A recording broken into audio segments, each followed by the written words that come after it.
Баршаңызға сәлем.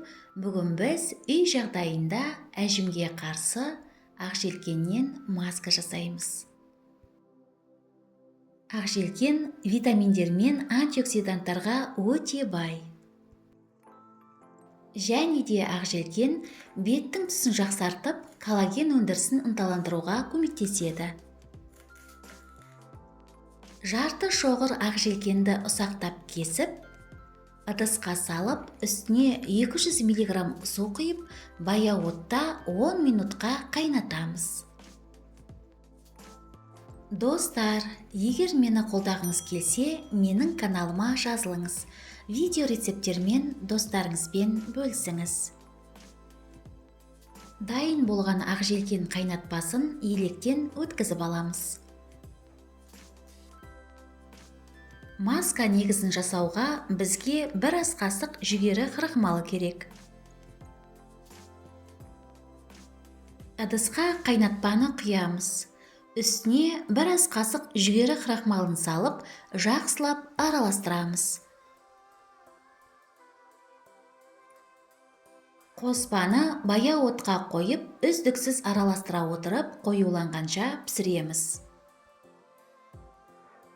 Жүгері крахмалы терідегі артық жылтырмайды кетіріп, әжімдерді азайтуға көмектеседі. Дайын болған маска негізін суытып, ыдысқа құямыз.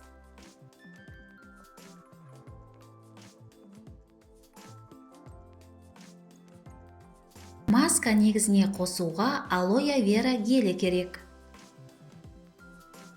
1 шай қасық алоэ вера гелін қосамыз. Және 1 шай қасық жүзім тұқымы майын қосып, жақсылап араластырамыз. Алоэ вера гелі теріні тамаша ылғалдандырады. Тітіркенген теріні тыныштандырып, қалпына келтіреді. Жүзім майы теріні жұмсақ әрі серпімдетеді. 5 тамшы шалфей майын қосамыз. Шалфей майы әжімдерді тегістеуге көмектеседі, қартаю процесін баяулатады, теріге сау әдемі көрініс береді.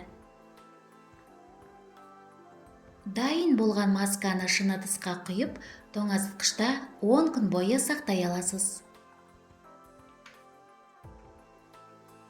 Масканы аптасына 3 рет тазартылған теріге, қолыға, бетке, мойынға және декольте терісіне жағып 20 минутқа қалдырасыз. Кейін қалған масканы жылы сумен жуасыз. Бұл маска теріні нәрлендіреді, сергітеді, терінің серпімділігін арттырады және әжімдерді тегістейді. Сізге денсаулық, жастық және сұлулық тілеймін. Келесі кездескенше.